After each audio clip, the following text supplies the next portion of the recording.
I think it's pretty safe to say that by far, one of the most exciting elements of Star Wars The Rise of Skywalker has all to do with the return of Luke Skywalker, Palpatine, Han Solo, and other legacy characters in different ways by director J.J. Abrams. This is Mike Zero. Make sure to subscribe if you're new to the channel for future Star Wars content. Now, one exciting piece about Episode 9 is the fact that yes, we will be learning more about Luke Skywalker's past life after the events of Return of the Jedi and everything that comes in between The Force Awakens and Return of the Jedi, which is of course Luke's path to becoming a Jedi Master and his life during as a Jedi Master as well. Now, what's really great about this movie so far is the fact that they really are trying to have a lot of canon material that's going to tie into this movie, such as books, novels, comics, etc. that's going to be released this year and even into the year of 2020 next year. Now, on top of all of this, these past couple of weeks or so, we've been learning a whole lot more about this film, and what's really intriguing has all to do with Luke Skywalker's story, his life, if you will, before the events of The Force Awakens and everything that comes after it as well. Now, what's really intriguing about all of this is that shot descriptions consisting of a sequence in which the Force ghost of Luke Skywalker is telling Rey a tale of his past, while they are both said to be inside of the Prime Jedi Temple, who was said to be the first of the Jedi Order. It's explained that as Luke Skywalker delivers dialogue to Rey about his past, a flashback is said to begin, showing a young version of Luke Skywalker on Endor after the celebration on Endor and walking back to Vader's charred armor. It's explained that here is when a rear shot of young Luke Skywalker is said to pick up the melted helmet of Darth Vader, where this quick flashback is said to transition to another of the Vader helmet, now in the hands of an older version of Luke Skywalker with R2-D2 by his side.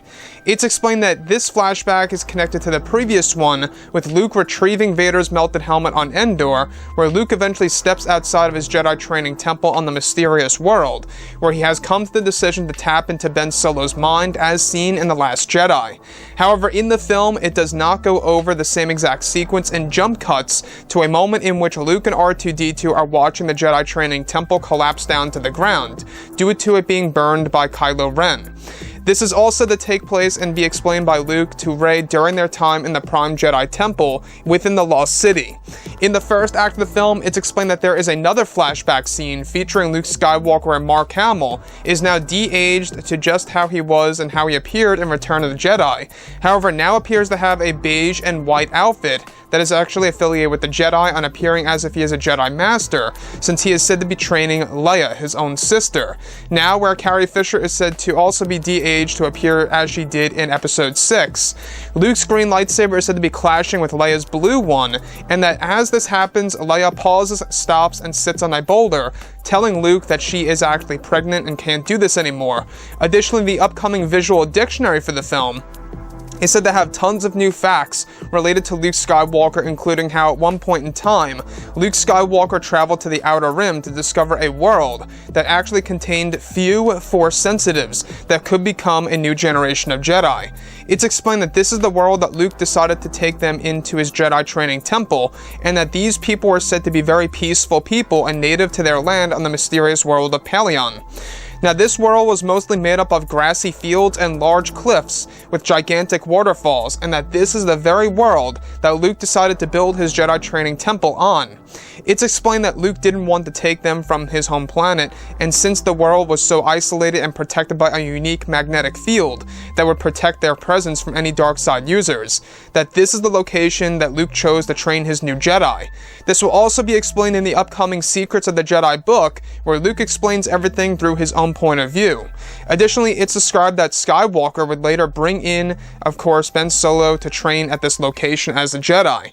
Now, what's really interesting is that it's explained that this is the very place that Luke would build and help train his new generation of Jedi based on scrap pieces of old lightsabers that Luke found in the Lost City years before The Force Awakens to build his Jedi students' lightsabers, and that Ben Solo's blue lightsaber is mostly made out of parts that were discovered from the Old Republic era between between Luke and Lor San Tekka during their adventures with each other as friends and allies, and as part of the Church of the Force to protect Jedi lore.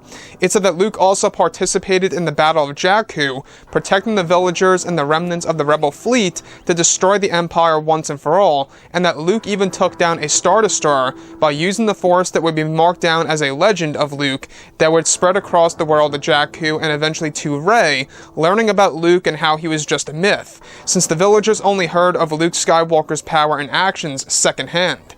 From the Rebels, of course, it's explained that this is how Rey actually knows Luke Skywalker so much because of the Battle of Jakku. Additionally, after Luke turned against Ben Solo and had great regret after Ben Solo destroyed Luke's temple, Luke used the compass that he found on the world of Pilio to find the first Jedi temple where his father Anakin and two masters, Yoda and Kenobi, would provide Luke lessons during his isolation.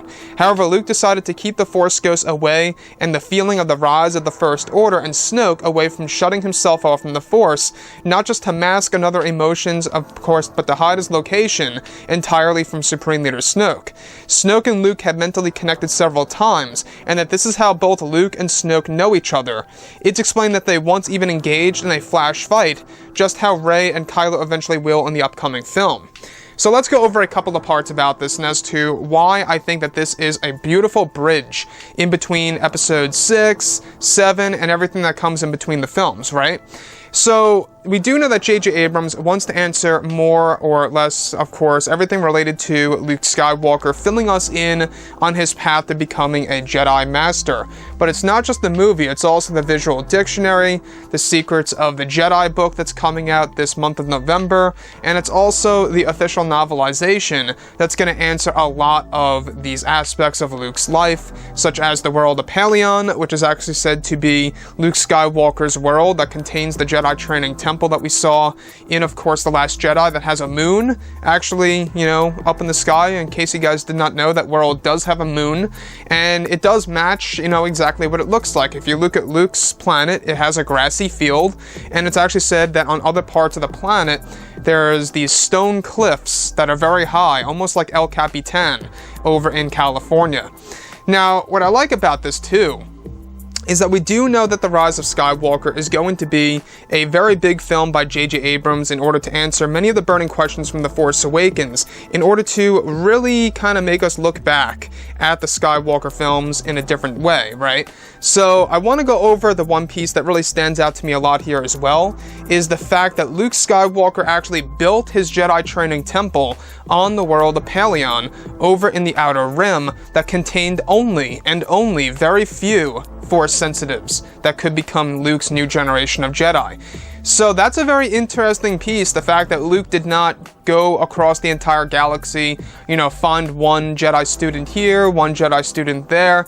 He found a group of them on one single planet and decided to not take them away, but to respect their home world and actually build upon it to build the Jedi training temple. In fact, these natives to this actual world actually viewed the Force as something entirely different, specifically just as magic. And it also gives us a nice callback to that of the expanded universe when Luke travels to a world full of ancient, these ancient Force-sensitive individuals that could become Jedi. They viewed the Force as something completely different. They don't really know what it is, they just view it as pure magic.